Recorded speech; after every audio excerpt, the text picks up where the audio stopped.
We are live. Ladies and gentlemen, welcome back to the Pack That Podcast. I am Sterl. That is Mace. Right there. That's him. 2 weeks in a row. Bang. I just realized last week I screamed 2 weeks in a row and I didn't get it right 2 weeks in a row. I don't anticipate I'll get it wrong anymore. Um, yeah, quite the eventful week, especially last like 72 hours in the world of sports, and we are here to cover it all as we always are. But before we do that, you know what time it is. Explain away, Mace. Who do we have here? The exhale. As a Thunder fan, why is this guy on my team? As a Wemby fan, he got bitched. I don't even know. I love Chet. I've known him since he was at Minnehaha Academy in Minnesota with Jalen Suggs. He's I thought he would be so much better than what he was. This man had 2 shot attempts in Game 7. He had 4 points and 4 rebounds in Game 7. Now it doesn't help that Alex Caruso showed up and shot Pi Day, but dude, 2 field goal attempts. It's not even the 4 points. I can understand having 4 points if you're just taking shots and missing. It's not your day. It's the 2 shot attempts that it's like, oh my goodness, what are you doing? So just because of his pure idiocracy, his pussiness, just everything about him that is making him give us 4-4 in a game 7 makes him my player of the week. All right. Well, I'm glad you started with that. That's a perfect segue into Game 7. And I have a lot to say about Game 7. Uh, that's the first guy I wanted to bring up was Chet. I'm glad he's Jet and Yahoo. the athlete of the week. Um, like you said it perfectly. It's one thing to have 4 points if you shoot 11 shots.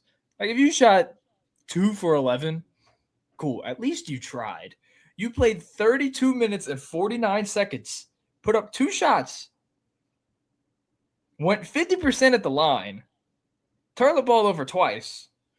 And there's moments they're running an action in this game. And I noticed it many times. They're running an action where I think it's like Jay Wills out there and he's at the top. It's supposed to be like a dribble handoff or something. Chet Holmgren doesn't move. He just stays spot up in the corner because he's scared of Wemby. He's just scared. And I mean, while I understand that, you're not that much smaller than him. I mean, it's just beyond me. He catches the ball, doesn't even triple threat, doesn't even look at the rim. Catches the ball, pass it right back to the person that passed it to me. And trust me, I know a thing or two about that. I used to do the same thing. But this is Game 7. I did that shit in a JV game. There's levels to this, obviously, but I mean, you got to be aggressive, man. And I don't know how Chet views this thing with himself and Wemby. I know how Wemby views it. Like he thinks that Chet stole something from him, took it personally way back in the day. But I'm going to need Chet to take this personally. I think the trade talks are very short-sighted and very reactionary. I don't think you panic. This core can still win a title because realistically, J-Dub didn't play. AJ Mitchell didn't play. If they do play, who knows if the Spurs still win. So I think next year, if we see something similar, because we can pretty much bank on this being the Western Conference Finals for the next 5 years. If Chet puts up the same piss poor performance, then I'm down to talk about trades. But right now it feels reactionary. Alex Caruso went out there, shot Pi Day, which was satisfying to watch as a proud Alex Caruso hater ever since he got to OKC.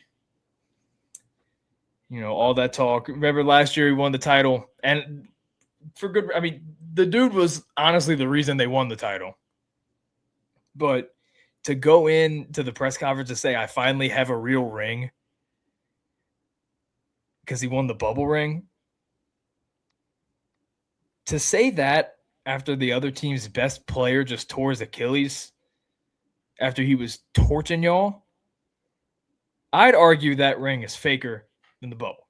But that's a conversation for another day. There's no reason, let's pivot back to Chet. Because I'm just looking at this. There's no reason for Kenrich Williams, who played 4 minutes, shoots double the amount of shots that Chet Holmgren shoots. There's no universe where that's acceptable. But I will give credit where it's due. I think the best player on the floor in Game 7, and you could probably agree with this, it was Shea. I mean, yeah. 100%. Shea was cooking. Finally had a good game in that series, because this series was not pretty for Shea, efficiency-wise, and efficiency is his game. But damn, 57% from the field, 40 from 3, 82 from the line in 43 minutes on 35 points. Great performance from Shea. McCain had a little stretch where he was cool. I was really impressed with Jay Will throughout this whole series. He played his role very well. And Cason Wallace, defensively, unreal. But it wasn't enough. And Lou Dort, I don't understand why he continued to start throughout this series. He was not good. But OKC's going to be back. We know that. Hopefully they get healthy. I want to see a full series with everybody healthy between these two teams. But that's enough Thunder talk, unless you have anything else about OKC in Game 7 or the series as a whole. I just want to say one thing, and you already kind of covered it, but just I know everyone hates on Shea, but people forget the man can actually hoop and perform at a ridiculous level. I mean, people are so quick to hate because of the flopping, and I'll be honest, even as a Thunder fan, I hate the flopping as well. But dude, when he decides, I just want to play basketball. I don't care how I get the points. Like I'm just gonna take shots and they're gonna go in. When he plays with that mentality, it's like some of the most fun stuff to watch. Absolutely. It's almost like reminiscent of like '06 Kobe. How he was just letting shit fly and they were just dropping pretty much everywhere. Now I'm not saying Shea is Kobe or he was even on Kobe's level. I'm not even saying he was close. All I'm saying is, whenever he decides to play like it, he's our generation's Kobe. Yeah, that player archetype, he fits that to a T. He's definitely the modern day in terms of play style, MJ or Kobe. But yeah, Game 7, he looked like the best player in the world. He looked like the MVP. But wasn't enough. The San Antonio Spurs are going to the NBA Finals tomorrow. What a gutsy performance in those last two games to just defend home court and just smack OKC in Game 6 and to go on the road in a hostile environment and do what they did. It was unreal. Now, the two of us, we watched the entirety of this game at a very fine establishment by the name of Hooters. And I say we should just have a conversation about this game. I think that's the best thing to do. What did you like from the Spurs? Because I liked a lot of things. But what did you like the most out of the Spurs? Not necessarily, maybe not the last two games. Let's just do Game 7. Because, what was there not to like in Game 6? They smacked them. Yeah. But what stood out in Game 7 to you? Just, first of all, the role players. All the role players stepping up, playing huge parts. I want to think specifically of Champagnie and Dylan Harper. Those two, this man, Dylan Harper, as a rookie, is clutch. He is getting the shots he wants wherever he wants. He's hitting threes. He hit a setback three to ice the game on the MVP. He gamed him. In OKC. Like, this is a kid that has no fear whatsoever, and it's showing. Like, this kid is playing like a veteran, and it's his rookie season. Champagnie is on fire. Was on fire from three. Obviously, Luke Cornett came and had the block of the century on Isaiah Hartenstein. Just all the role players came in and played their part, and without any of them, right? Even if you replace Cornett with Olenek for some minutes, or you take out Champagny, you put in like Lindy Waters for those minutes. If any of those players don't play the exact time they did in those exact moments, they lose the game. Every player stepped up exactly when they needed to. Yeah, that's the biggest thing was the role player performance because it was not if you're box score watching was not the sexiest night for Wemby. If you watched the game like we did, you saw how just scared OKC was to go inside all night long. They really had to rely on the Shea jumpers. They really weren't going inside, and they didn't hit any threes. So the turnover numbers were down for the Spurs. They had a couple. Stephon Castle had a couple in the end. Castle's going to have his turnovers. Scared us a little bit. But, hey, Julian Champagny was the key to that win. What did I say every time he shot the ball? You don't miss. You don't miss. 60% from three? Are you kidding me? De'Aaron Fox also finally showed up and had an efficient night. That was huge. He had to do that. And then Keldon Johnson started heating up in that fourth quarter. And Devin Vassell, just his hustle plays. I also loved at the end when he just went on the other end and dunked it with 4 seconds left. Yeah. And I like how OKC didn't bitch about that. They're like, you know what? They did that. Yeah, we're the villains, we know.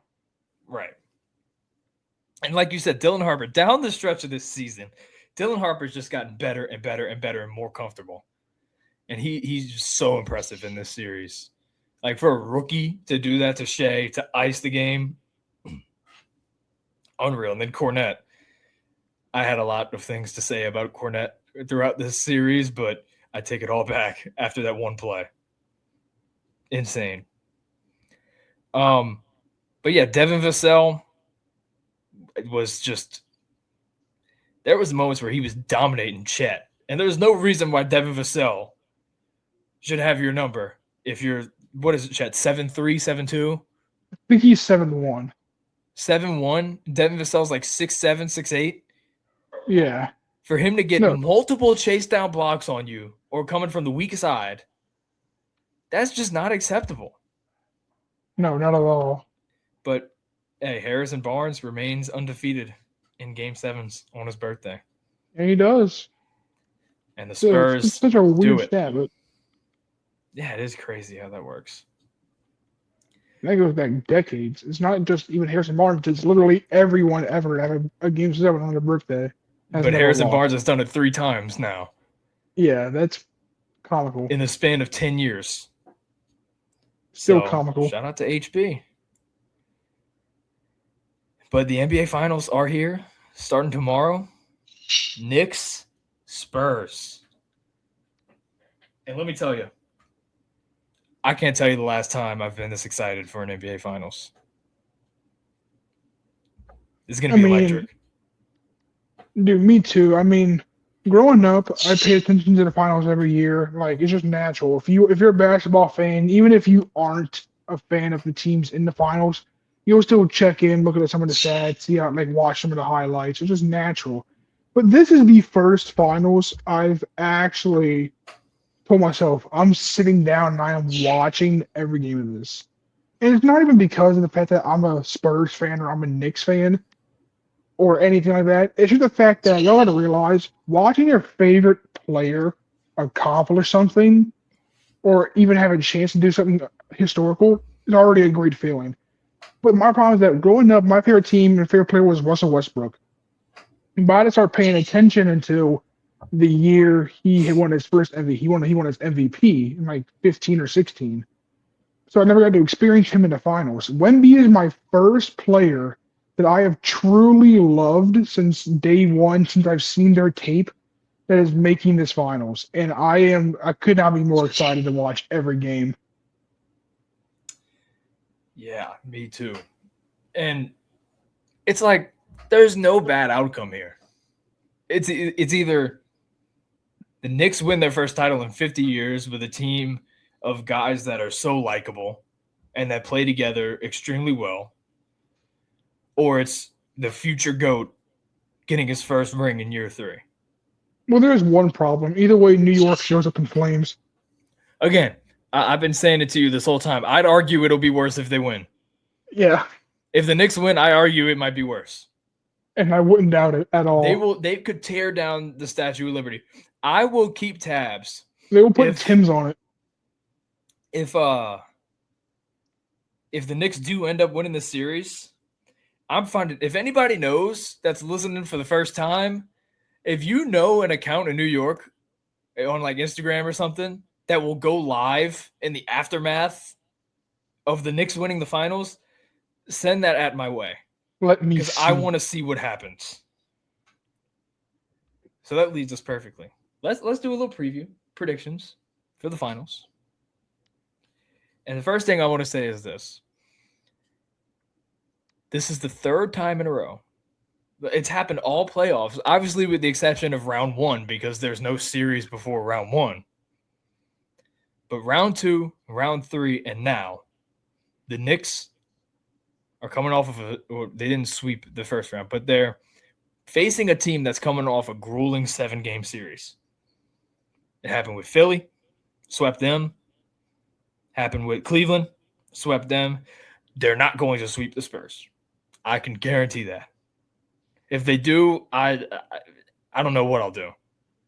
If the Knicks sweep the Spurs, I will legitimately record a video of me eating mustard out of my belly button. That is how confident I am that this shit would not happen. We will not be posting that here. But that's for OnlyFans. Yeah. We will not link that down below if that really exists, which it doesn't. Hopefully. But anyway, that was very off topic. While I don't think the Knicks will sweep, I think you'd be stupid to say that these guys don't have a chance. I really do. The Knicks have proven 2 times before in this postseason that when they're well rested, they can come out and still dominate. But this is a completely different demon here. So, that being said, I think I want either team to win at home. But I think the inevitability is this series goes 6. Yeah, I think I know exactly how the series ends, by the way. Just I want you to know. I think I know exactly how this is gonna go. Okay. How? I'm confident that game 1, the Knicks take it. Spurs are gonna come out, they're gonna be a little bit tired, but they're still gonna realize, okay, we're in the finals. But it doesn't matter that we're tired. Like, we're still a better team. I think that I think in game 1, the Knicks take it just because of the fact that even though the Spurs will realize that, like, hey, this isn't an ordinary team, I still kind of think that they're not really going to take too much mind of Jalen Brunson. I feel like he's going to be able to get a lot more on them than they realize. But I think Castle will do solid on Brunson. But Castle, the way that he plays defense is perfect for Shea. He's the best Shea defender in the NBA. Yeah. And Jalen Brunson is not Shea. Not saying he's better than Shea. No. But he's just a completely different basketball player. He's looking to do completely different things. Yeah. So just because like that pretty much is like I think why they take game 1. It's a matter of you gotta kind of like see how to defend your opponent. Everyone game plans for 1v, even if they're not playing them. It's like, because at some point you're gonna be playing this fucking 7'4" monster. You might as well know how to defend them. I don't think the Spurs have really done that for any team that they haven't played yet. It's like their only threat this whole time has been fucking the Thunder. But I can guarantee you every team's been prepping for Wemby just in case. The Spurs haven't been prepping for Brunson just in case. So I feel like they'll have a bit of an advantage there because they'll be a bit more prepped, and then the Spurs won't really realize how to defend Brunson until after game 1.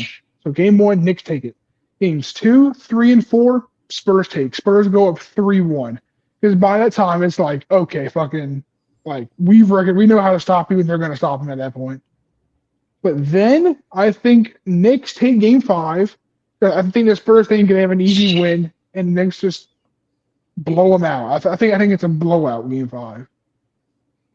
I think the fans get like really excited, and then the Spurs send them back to earth and win the series in 6. I feel like I agree with that 100%. Like the Knicks take game 1 because they're well rested, and the Spurs just didn't really have a lot of time to game plan. But then boom, reality check. Wemby goes crazy. Carl can't guard him. 3-1 lead. And then the Knicks come out back against the wall like they've done all playoffs long and get a blowout. They know how to win a game loudly. But yeah, I anticipate every game to be pretty close. I feel like game 2, if the Knicks were to win, I feel like the Spurs would kind of run away with that at home. But other than that game and then game 5 where we say the Knicks win in a blowout, in fact, other than that, every game can be close. Karl-Anthony Towns, I don't think it's a stretch to say that he's playing the best basketball of his life. Not necessarily scoring-wise and shooting-wise, but the way that he's developed Just as an overall all-around player balance. this season and this postseason, unreal. But the Knicks wings are going to be huge. Oh yeah, Mikel's going to need to be super efficient. Josh Hart's going to need to lock in on defense. And OG has some traits because he's got the Wemby assignment. I'm very confident he's got the Wemby assignment. So I think he's got the tools to make life kind of difficult, but you can't stop Wemby. That's just impossible.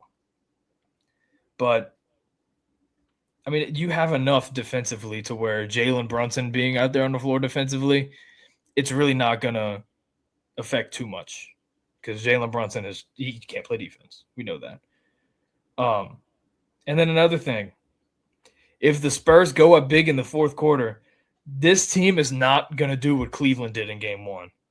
They're not going to blow a 20-point lead in the fourth quarter in the last 5 minutes. That's not going to happen. So for those reasons, I feel like the way that you just described the series, I totally see it going the same way. I'm leaning Spurs in 6. Wemby gets like the fastest ring of a generational talent ever. And some uncomfortable conversations begin. Yeah. Maybe not uncomfortable because everybody likes Wemby. I mean, just throwing it out there, based off of having no research done, just going off what we know is off the top of our heads. Where do we think a ring places them all time? Top of like 100? 75. I can agree Maybe to 50. that. Okay, I wouldn't say that. That's a bit much.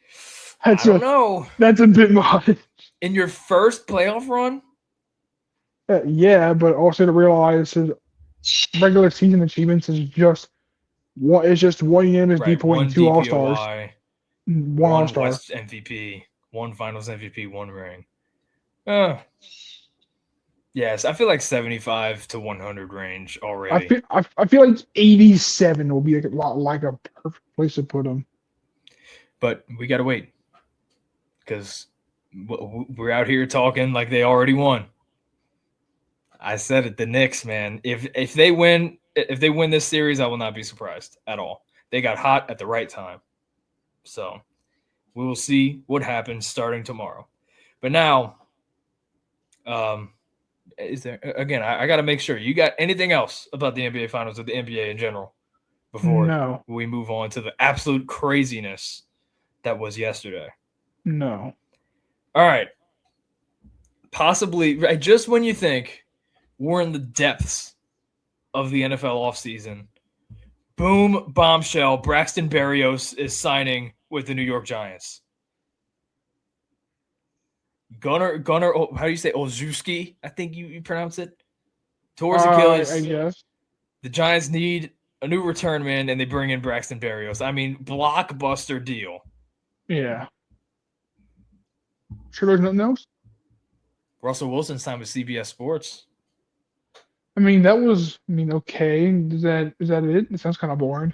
OBJ's back in New York. Really? Okay. Well, that's interesting. You know what's funny about that? Somebody posted a highlight tape on Twitter of OBJ with the Giants. Like, the Giants got a dog back with OBJ. And on the ticker at the bottom, it says St. Louis Rams. So they show a highlight tape of Odell. And the last time he was really that guy was when it was the St. Louis Rams.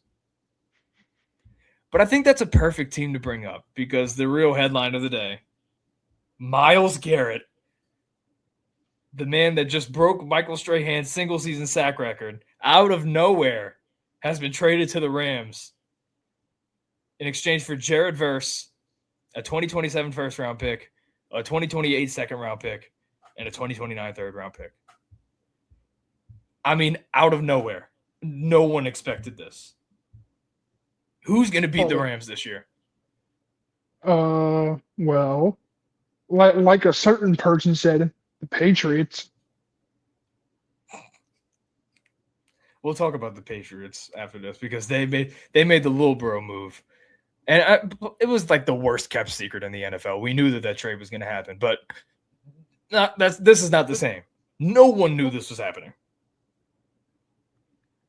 Myles Garrett is a Ram. They got Trent McDuffie and Myles Garrett in the same offseason. Yeah. They got bitched by Seattle in what we all knew was the real Super Bowl, the NFC Championship. We knew whoever was going to win that was going to win it all. The Rams lost, and they took that personally. I don't know how you beat this team. I don't. I mean, the way I look at it, like you already know, even before this, I had the Rams as my Super Bowl pick. It's like I already like, oh, spoiler for next season, Mace picks the Rams to be the Super Bowl winner. Like probably 28% of the fans will, dude. Fucking like it's not a hot. They were the favorites before this. Yes, but now that I feel like this is kind of overkill, and obviously. Like people realize, like, well, no shit, it's overkill. They didn't need that. Look what they got last year without him. They already added one elite defender. They don't need the best in the world. I mean, yeah, I completely agree. But this would be a very fun defense to watch because now they have somebody that can do everything elite in every part of defense. They have a guy that can rush. They have a guy that can pass defend. They have good linebackers. Like this defense is gonna be like arguably better than the Seahawks this past season. And then the offense is just as entertaining with Devontae, Matt Stafford, Puka, Kyron Williams, Tyler Higbee when he wants to be that guy for that random 1 week in the season. Like the whole team is just full of firepower. And at this point, I haven't looked at their schedule yet, but the only teams I can imagine beating them is a healthy 49ers, which I've heard rumors that apparently their injuries have already started, and maybe a healthy Chiefs, because now they have Kenneth Walker. But those are like the only two teams that I could see knocking off the Rams. I'm glad you said that. Let's take a look at their schedule. Where are the Rams at? Here they are. Okay. So the Niners, for most of the season, aren't even going to be healthy anyway. I mean, Fred Warner might be back for the start. Nick Bosa won't. I don't think he'll be back for the start of the season. But so it goes 49. Stop me when you hear a team that could beat them realistically. Okay. 49ers. When healthy, yeah. I mean, CMC, the dude, I'd argue offensively was the best player in the world last year. Yeah. Giants, no. Denver, I'd argue. I can see it. Philly, I think now with what we know now, no. Buffalo, yes. I think Josh Allen, any given game, could throw for 400 yards. The Cardinals, dude, poor Cardinals. I know it was like, what are you going to do about it? Vegas, no. The Chargers, I could see it. Washington, no. Arizona again, no. The Packers, I see a world, but probably not. Kansas City, I see a world. Yeah. San Francisco, they could pull out one. Dallas, probably not. Seattle twice. They can still beat the Rams. and Tampa. So I think we said like 3 teams maybe. And I think I did have them going 14-3 in my, really early Yeah. draft of what I think is going to happen this season. But I still think there might be one more person that the Rams could add to that defense. Who? Aaron Donald. For those of you listening on audio, I did just hold up an Aaron Donald jersey. Why not? If there's one person that's retired that I could call up, no practice whatsoever, that I believe could play a game tomorrow, Mace. it is Aaron Donald. Throw it out there. Sean McVay. Just hit him with a WID. What's the worst that can happen? I feel like Aaron Donald could be jumping at this opportunity to create the deadliest defensive line duo the world has ever seen with the 2 greatest defensive players of this era. Granted, one of them hasn't played in 3 years, but he could. He really could. If Phillip Rivers could go out there and be half decent for the Colts for 2 weeks, exactly. Aaron Donald can easily go get like 5 sacks right now, at least. Yeah, I would say that's a pretty accurate comparison. But let me say this. One thing I am looking forward to with Myles Garrett on the Rams, him and Trent Williams battles. That's going to be a lot of fun. But yeah. Switching gears to Cleveland. I don't hate this return. I definitely think there were better returns out there. But my guess is that Andrew Berry, Browns GM, liked the idea of having a guy that he can bring in that's still young and obviously isn't Myles Garrett, but can fill that role enough. Because Jared Verse is great. Great his rookie year, even better last year.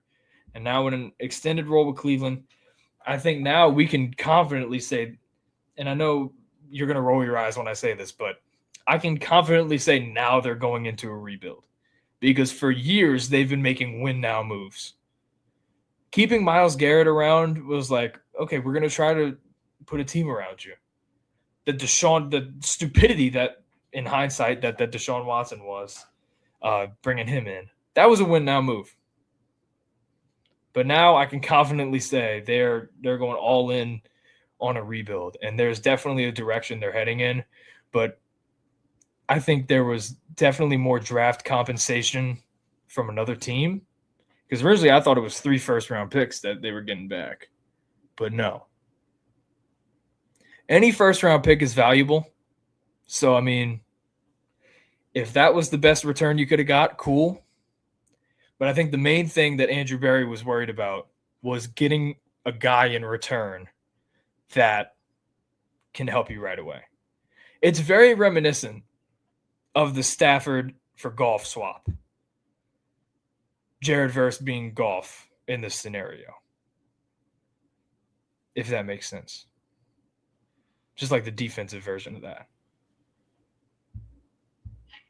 I don't know. That's my take on that.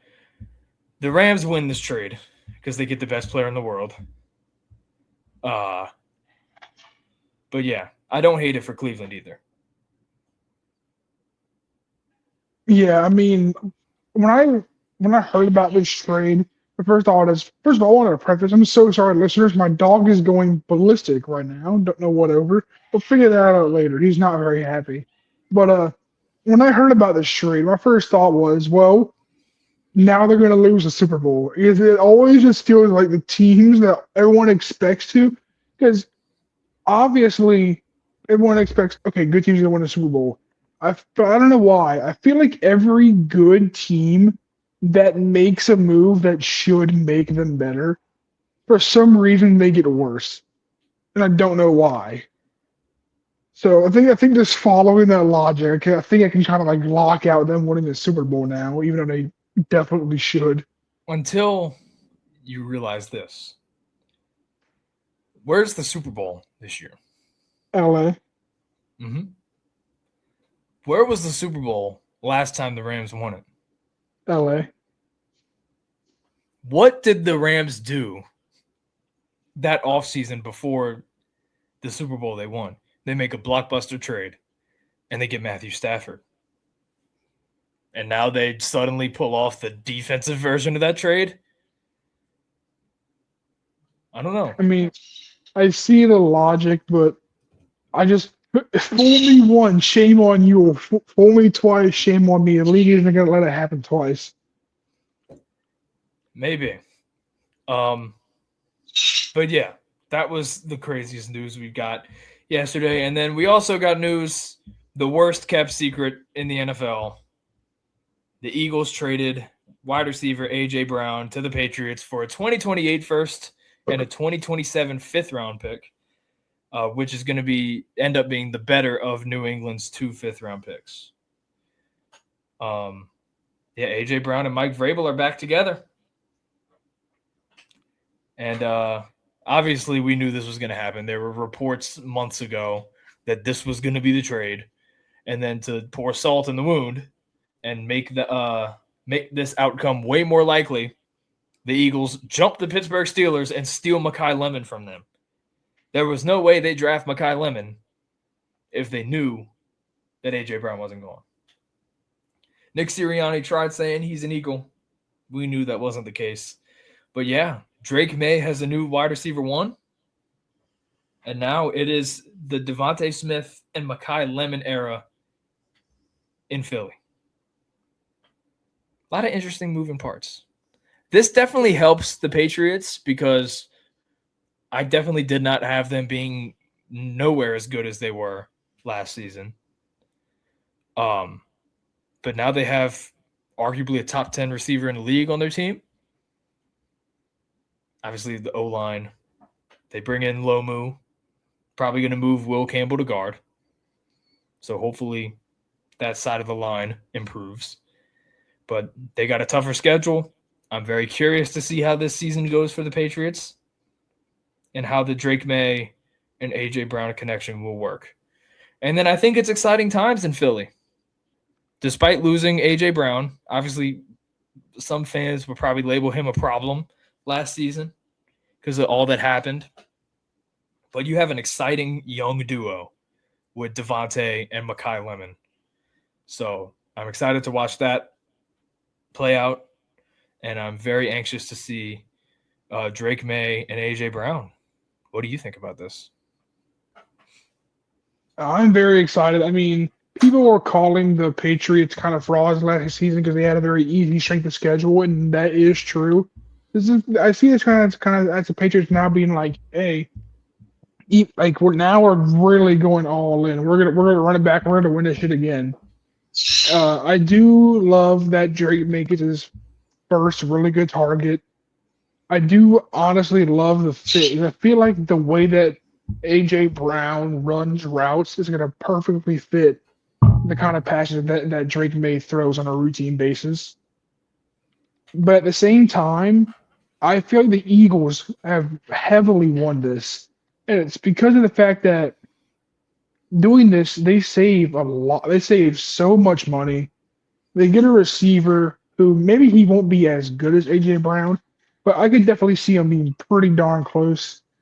So if you're asking me whether I'd rather have a guy who doesn't want to be here anymore or $50 extra million who I know is a superstar, or a guy who's brand new, we can pay him a hell of a lot less, wants to be here, and could be pretty much just a little bit worse than the first guy, I'm thinking the second guy all day. I'm very curious to see Devontae Smith in a true wide receiver 1 role. I think he could thrive. But yeah, I think we've covered it all. I mean, do we want to talk about all the wide receiver moves that the Giants made? Do you really think it makes that much of a difference? No. I mean, great. OBJ's back. Our childhood, I guess, is still alive. The only takeaway I get from all those signings is that Malik Neighbors' knee is braised beef. That's what I get from that. Braised beef is brilliant. If you get that reference, shake my hand. Okay, braised beef is his brilliant. name is Brave. I know that's I know where it's from. You want me to say where it's from, or are we just leaving that No, to the no, no, no, viewer? no, no, no. Okay. If you made it this far, if you want to comment where that's from, go ahead.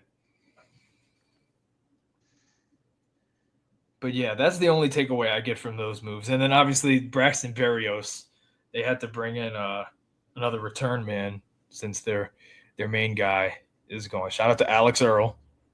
Uh, My name is Earl, the TV show. yeah. Uh, Alex Earl, if you watching this, DM me. Okay, I might edit that out.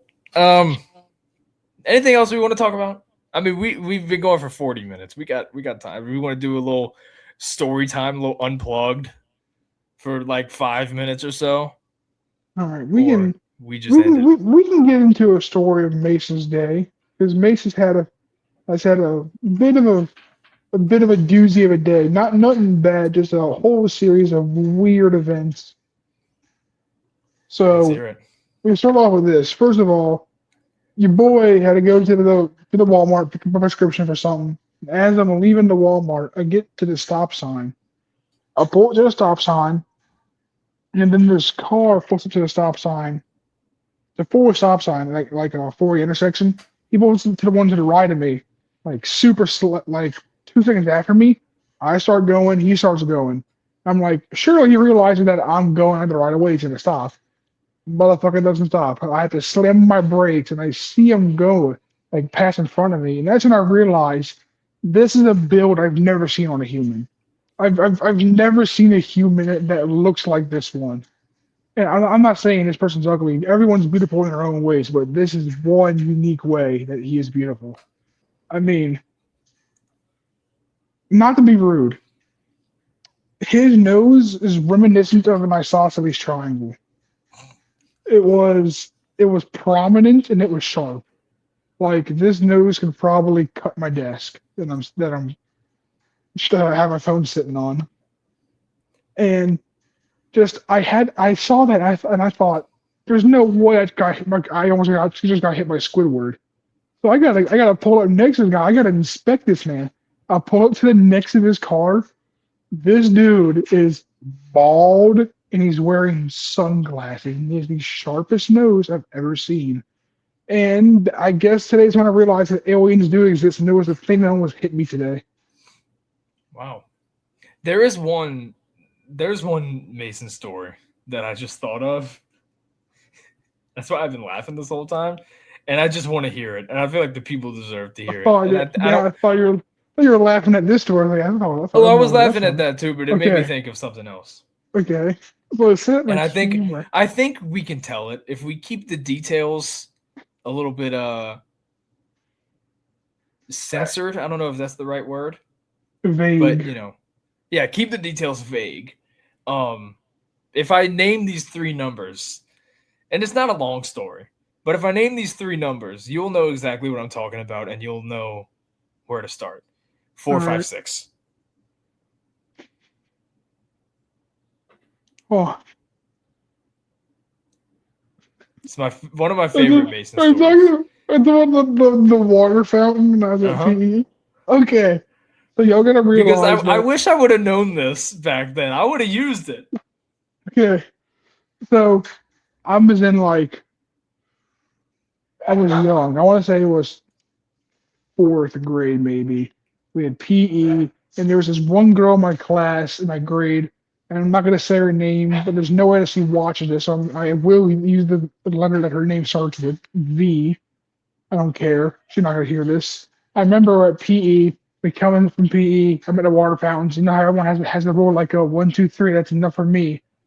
But you realize I was like PE MVP. We played like kickball. I had like four putouts. I went like 4 for 5. Like I was the MVP of that kickball game. I come in there and then I am just chugging water out of this fountain for like 10 or like 15 seconds. I'm not going up for air. I'm thirsty.